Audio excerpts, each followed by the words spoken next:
Details on Antoine Winfield Jr.'s contract begin to emerge. That and more on today's episode of Locked On Bucs.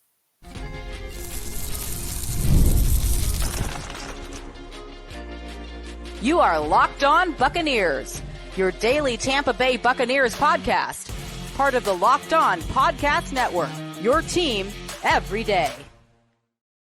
What's up, and welcome into this WTSP Wednesday episode of Locked On Bucs, your daily podcast covering the Tampa Bay Buccaneers, part of the Locked On Podcast Network, your team every day. I want to thank you for making Locked On Bucs your first listener view every single day. Don't forget you can subscribe or follow for free on YouTube or wherever you get your podcasts. And of course, you can follow along on Twitter. I am James Yarcho at JYarcho_Bucs. He is Evan Klosky at EKlosky WTSP. We are your credentialed members of the media covering the Tampa Bay Buccaneers. I am the deputy editor of SB Nation's BucsNation.com. Evan, of course, is on 10 Tampa Bay and at 10TampaBay.com. You can catch the show every Monday through Friday along with the everydayers. And for that, I want to share my appreciation for your continued support of the show. One of the ways you can support the show is become a Locked On Bucs insider. You're going to get news, rumors, updates, general thoughts, one-on-one conversations with me via text message. Go to joinsubtext.com/LockedOnBucs to become an insider today. This episode is brought to you by Game Time. Download the Game Time app, create an account, and use code LOCKEDONNFL for $20 off your first purchase. How soon will a Tristan Wirfs contract be done? And what does Evan think we might see when the Bucs schedule gets announced? That is coming up in a little bit. But first, let's start with that Antoine Winfield Jr. deal. Antoine, of course, is now the highest paid defensive back in football. And we got some of the details, and they are as follows. $24 million guaranteed this season, $21 million guaranteed in 2025, then $19.5 million in 2026, $19.6 million in 2027. So the first 2 years fully guaranteed. There is an out, quote unquote, after those 2 years. But Evan, what were your thoughts when the news broke that Antoine isn't just the highest paid safety, but the highest paid defensive back, and then getting more guaranteed money than any safety in league history? Well, judging by how Jason Light was kind of doing his media tour the week prior, it kind of felt like this thing was going to get done, right? So the shock value of it wasn't necessarily too surprising, especially when the GM goes out there and says he deserves to be paid like the highest safety in the league. Now, being the highest paid DB in the league, I guess to an extent, a little impressive. I mean, with these agents, they love to have the big headline, and by like 0.025, Winfield got over that mark, correct? Right. But I think the most important thing here is that in a world where safety value has been depressed, like this offseason, the value of the safety has been awful. It's hard out there in those streets. For Winfield to kind of come in and set the market for his position at a time of severe weakness for a lot of his counterparts, that's a pretty big deal. Obviously, it's well-deserved, especially because of everything Todd Bowles has him do on that defensive side. So while he's a safety, he is also in the box. He's also a fierce tackler. He's also blitzing. He is a switchblade knife for his head coach, who's one of the best defensive minds in the National Football League. And I just feel like his skill set is a little bit unique to what we see around the league when typically talking about safeties and what they do on a game-by-game basis. So certainly earned. I don't think there is any Buccaneers fan, any national pundit who says that Antoine Winfield Jr. did not deserve the contract that he got. And it continues to send a signal throughout that locker room that, hey, if you outside of the quarterback position, which Jason Light has invested outside money with Brady, with Baker, to make sure that they stay in town. But to everybody in that locker room, look, if you work hard, you do everything you're supposed to do on and off the field, we're going to reward you. And Jason Light does not want to play games in the free agent market. It's just a dicier way to go about business. You don't really know who you're bringing in. Success has varied throughout his tenure as GM about the additions he has made with free agents. So he knows what he has in these players. The development program, the continuity, all that stuff is fantastic. And Winfield is just a guy who sets the tone for everybody on that team, offensively, defensively, beyond the statistics, which, we can roll through whatever. Everybody pretty much knows it by now. He's a captain on the squad. His hustle plays pop out on tape. It's something that the coaches can point to and say, hey, if this guy is doing it, you can do it. And his hustle plays also change the complexion of a clump of games throughout the season. Off the top of my head, right? You think about the Panthers game to clinch the division and make the playoffs. You think about he did it twice. The play that he made against the Panthers, he did it against the Falcons. He almost did it twice in that game against the Falcons.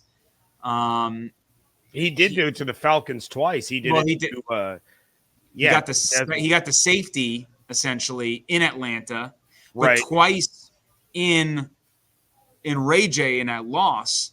He knocked the ball out of Ritter's hands. Then he knocked the ball out of London's hands. That's who it was.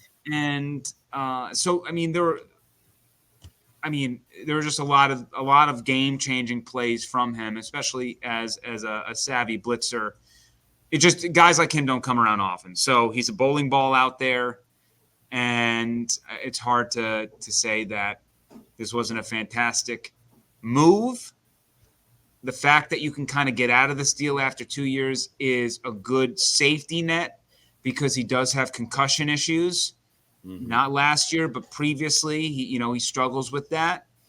So that would be my only concern with giving Antoine Winfield Jr. a contract is, right, like dealing with the concussion issues, but giving him essentially 2 years fully guaranteed and then figuring it out from there, where his money is kind of light on the books after that. You got some flexibility in your future. So, a lot of good things. Yeah, shout out to the guys in the YouTube comment section. The one saying that Antoine is not worth that kind of money because he single-handedly lost a playoff game to the Rams, getting burnt to Cooper Kupp.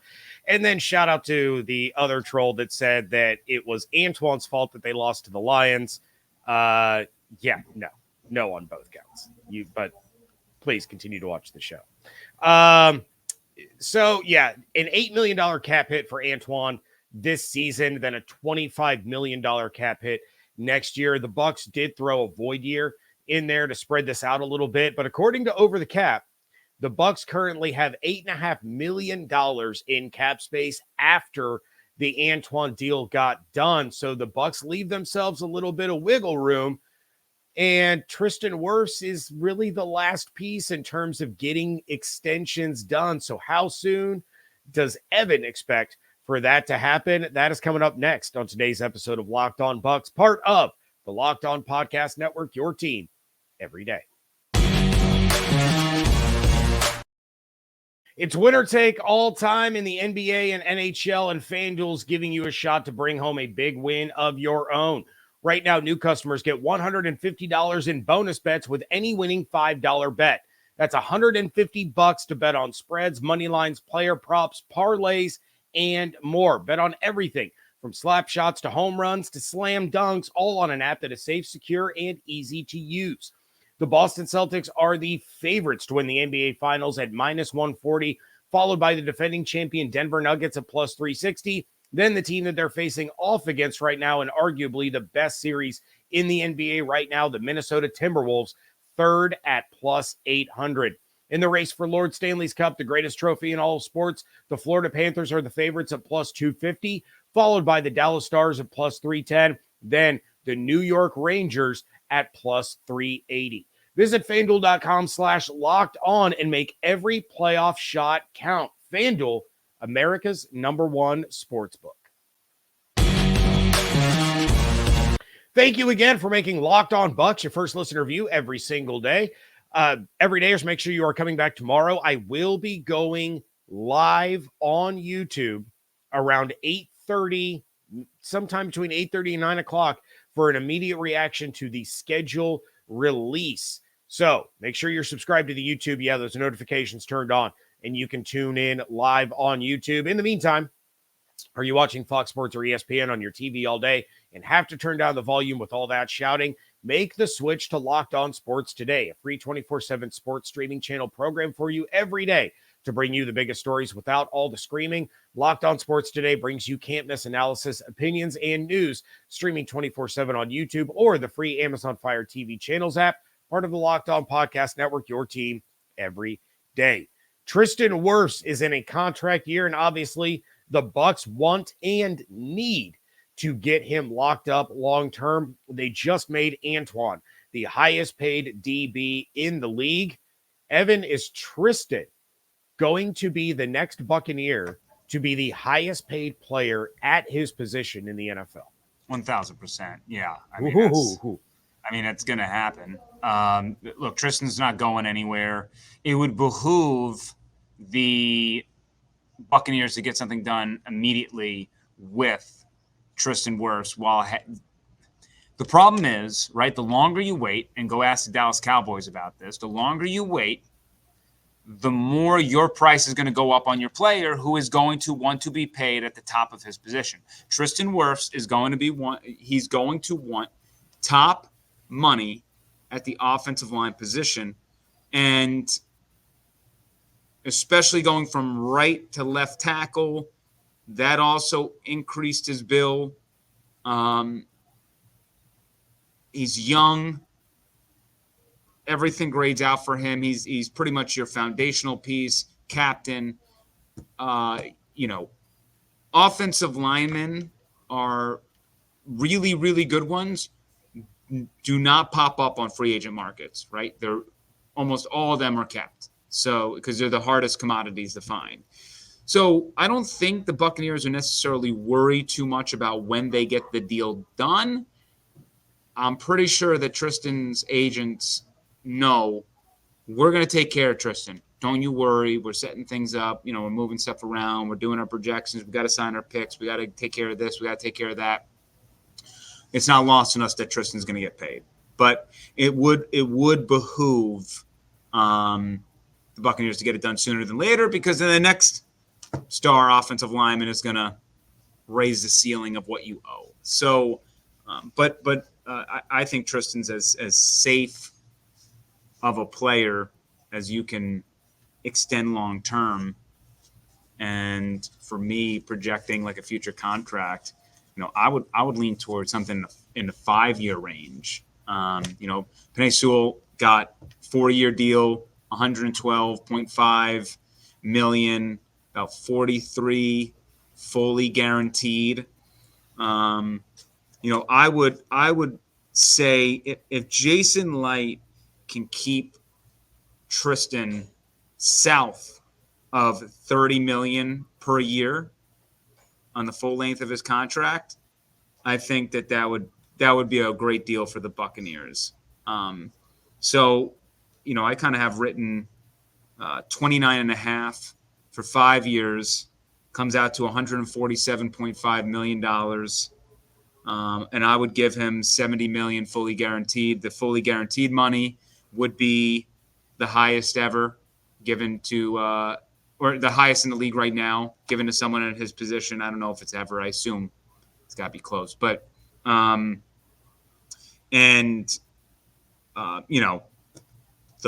the 29.5, the 147.5, all of this stuff puts him at the top of the leaderboard as far as contracts are concerned. But yeah, I wouldn't want to be the first one to go to 30. So I think that's, to me, that's sort of the sweet spot is, we'll give him 5 years. We'll give him more guaranteed money, fully guaranteed money. That's nearly half of the contract is fully guaranteed.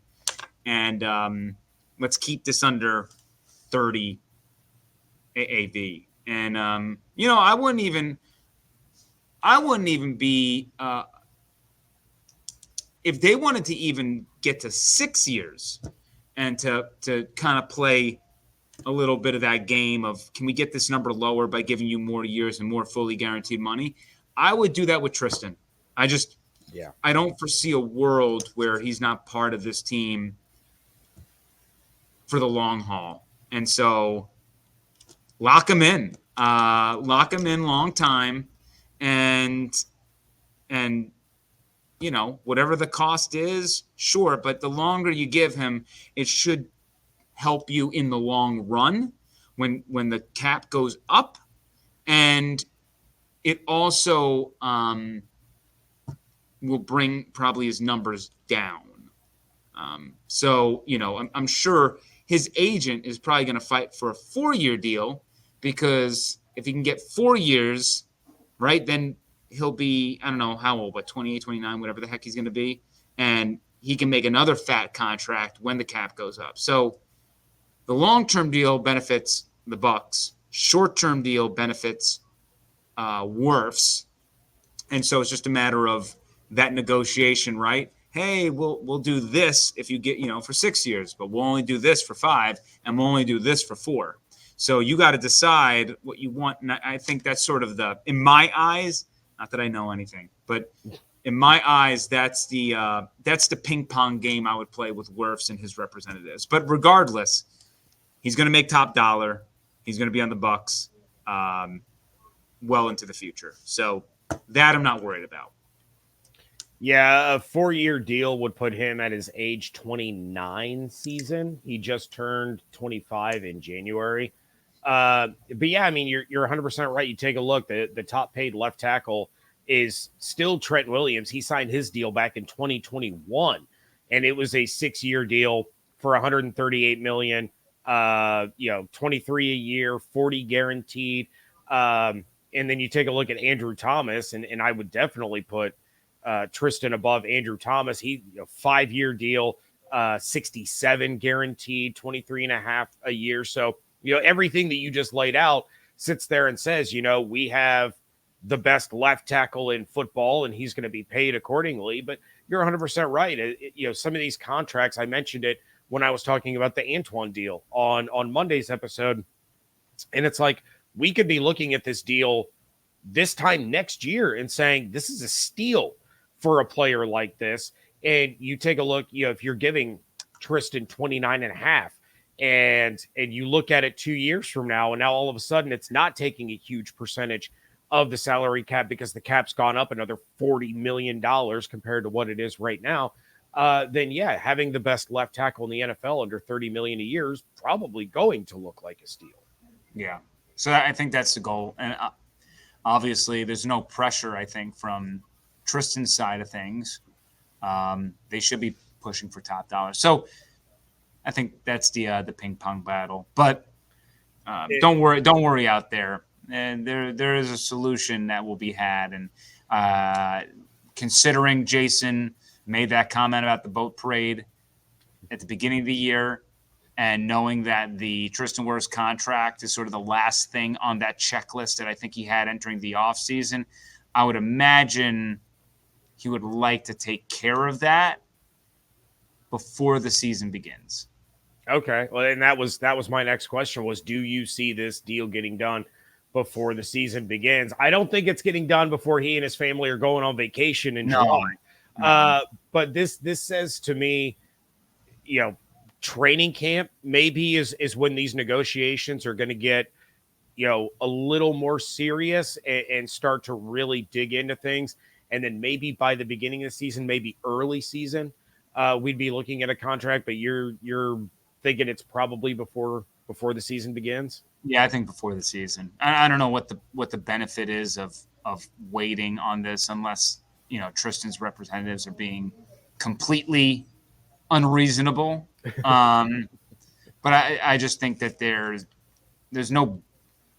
You have such good vibes around this club right now. Mm-hmm. I just I wouldn't want anything screwing that up. So, judging by Jason's track record with his own players, I think that also buys him respect with the agents. It certainly buys some respect with the players, but with the agents as well. So they will give him, I would imagine, the common courtesy to do what he's got to do and at least hear him out and hopefully not play games here. All right. Well, we have Evan's schedule predictions ahead of the release. He's busting out and dusting off that crystal ball of his. That is coming up next on today's episode of Locked On Bucs. Game Time is an authorized ticket marketplace of the NBA, which makes getting playoff tickets even faster and easier. Prices on the Game Time app actually go down the closer it gets to tip-off. You better believe I'm keeping an eye on the Celtics and trying to plan a surprise trip for my son to see them in action against the Pacers if they can get past the Knicks. And those last-minute deals from Game Time are the best way to make sure we get in to see his favorite team.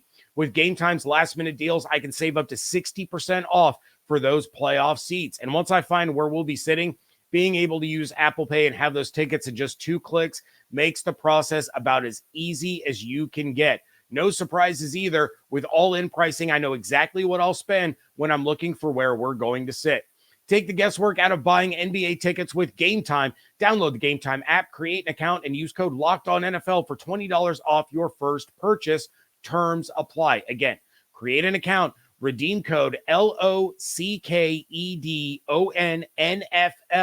for $20 off. Download Game Time today. Last-minute tickets, lowest price guaranteed. Wrapping things up here on the WTSP Wednesday edition of the Locked On Bucs podcast. James Yarcho, Evan Klosky here with you. We've talked Antoine, we've talked Tristan. Now it's time to talk schedule. I dropped my schedule predictions on yesterday's show, so if you haven't heard that or seen it, go check it out. But Evan, I'm wondering what you see in that crystal ball of yours. I know it's a little dusty, hasn't been used much since the season ended. But what are your, we'll say, 3 bold predictions for the Buccaneers schedule? Buccaneers back in Germany against the Panthers to go in international. Oh, so, that's right. Gonna have to tango with Dave Canales on international soil. I think that for a second time. That's right. That's right. We got our first repeat team heading to Germany. So I will. That's one of my predictions. Another one of my predictions will be week 1 playing the Atlanta Falcons. That'll be another one of my predictions. I think the Detroit game will be in prime time in some degree. I can actually see Detroit playing at Detroit as a Thursday night football game, but I would really hope that it would be a Sunday night football game. Either which way, I don't know how Sunday, Monday, or Thursday, how that one's going to land, but I see at Detroit, Buccaneers at Detroit as a primetime game. The spiciest one I got is at Dallas, Thanksgiving, Tom Brady in the booth. Oh, it's spicy. I told you, it's been a long time since the Buccaneers have played on Thanksgiving. Only one time, and they got their clocks cleaned. Correct.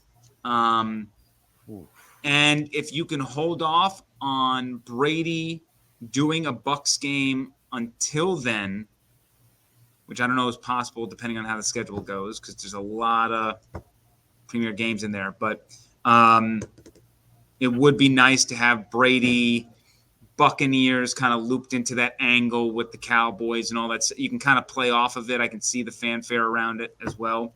So that's my spiciest. And then I will go creamsicle game, assuming the creamsicles continue, considering their horrific history in those jerseys.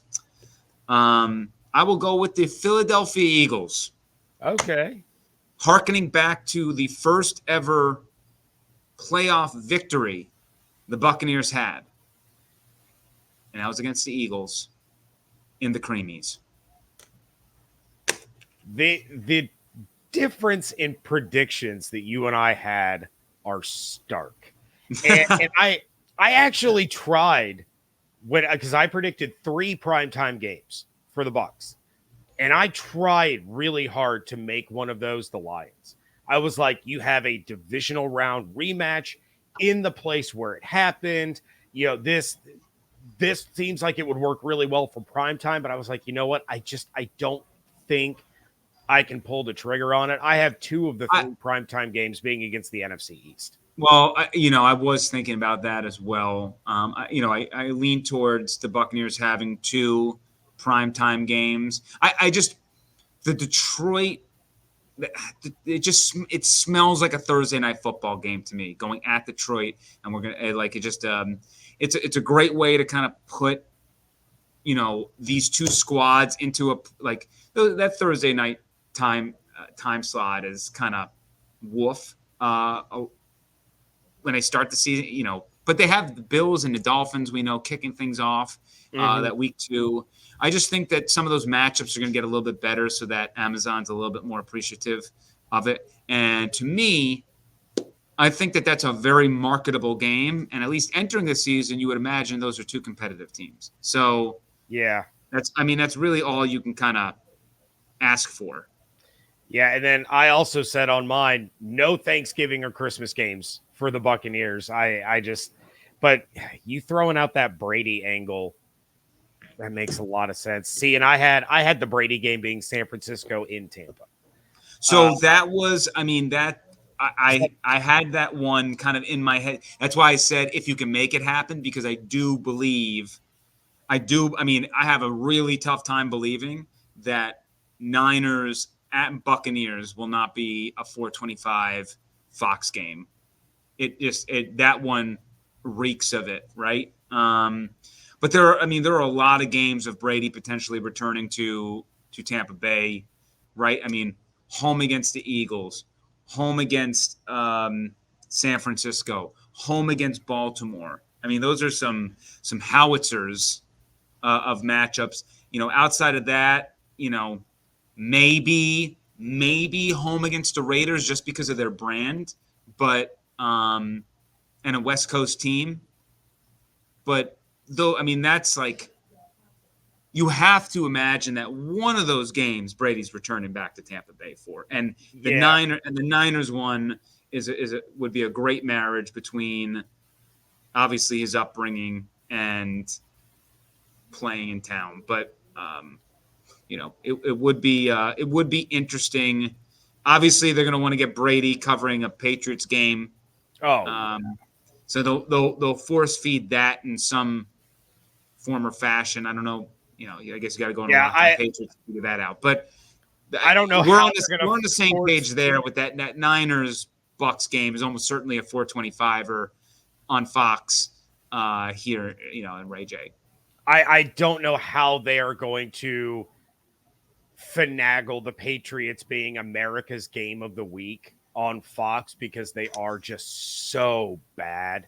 Unless it's late in the year and, if the Patriots are somehow fighting in the wild card race and maybe the team is looking a little bit better. I don't know if I see it happening this year, but you would have to do like a Patriots, a Jets at Patriots. They don't have the conference affiliation anymore. A Rams at Patriots. It might be something, honestly, where Fox just keeps it in their back pocket. What? We're gonna save that. We're gonna hold out. We're gonna push this one into 2025, and that will give us a cool thing to add next year, because there are going to be so much easy things to build around Brady in year one. We can at least table the Patriots return, maybe. But it's all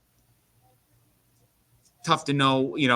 I would have to look at the schedule, see what's there. Is there a big game? I mean, there's a lot of there's such a gobbledygook of things to go through with all this stuff. And then there's always the chance that there's a flex and something gets shifted around. All of a sudden, you have a different game that you could put in that slot. Ultimately, I would be surprised. We already know the Buccaneers are going to be Thursday Night Football. They're going to have a Thursday Night Football game. That's going to be one prime time. I would be shocked if they didn't have another prime time, and I think 3 max. But 3, considering they play Cowboys, Chiefs, Ravens, Niners, Eagles, and that's on top of big market brands like the Giants and the Raiders. I mean, all of that factors into 2 to 3 primetime games for Tampa Bay. Yeah, my 3 primetime games, I had a Sunday, a Monday, and a Thursday. I had the Eagles, I had the Giants, and then I had the Saints on Thursday night in New Orleans. All that makes sense to me too. And the last thing I'll say is I loved your creamsicle prediction. I didn't use that because I had the Eagles in my primetime spot, but along the same thought process, I had the home game against the Saints, hearkening back to the franchise's first ever win. So, great minds. Great mind. I think that's a great one too. Usually, it's just in seasons past, Buccaneers Saints has been a trendy kind of late gamer. I don't think they were last year for like the first time in a while. Yeah, I think both of them were 1 o'clockers, if I remember correctly. So, that makes a lot of sense to me too. Yeah. All right. Well, that is going to do it for this episode. Evan, what do you have on tap over there on 10 Tampa Bay? Right now, David and I are finally back in the saddle together for the first time in like a month and a half after both of us got married. So that excitement is over. And now we're focused, Rays season, as we talked about before, Stamkos watch, ultimately Buccaneers off season. So we're going to be focused in on kind of storytelling and getting back to some of that stuff as we have state championship games in our area. So, it's a little bit of a quiet time. We appreciate that. So, check us out on 10tampabay.com. Also, you can find me on the X at eklosky WTSP. And 99% of the time, I'm going to respond to you as long as you're not a jerk. So you got that going for you. Yeah, and if you are a jerk, don't be. Please send your text messages to James. Sign up for his newsletter, and just make sure you just send him everything possible under the sun. Yeah, sure. Why not? I was in the food service industry for 15 years. I don't care about people's feelings, and I will hurt them. That is going to do it for this episode. As Evan said, please check out everything going on over on 10 Tampa Bay at 10tampabay.com. Check out everything going on over at Bucs Nation. Make sure you're subscribed to the YouTube channel. Turn on those notifications. We are going live after the schedule release. Wednesday night. Become a Locked On Bucs insider. Go to joinsubtext.com/LockedOnBucs. Hope you all have an absolutely outstanding day. Stay safe, stay healthy, fire the cannons. Want to thank you so much for joining us right here on Locked On Bucs, part of the Locked On Podcast Network, your team every day.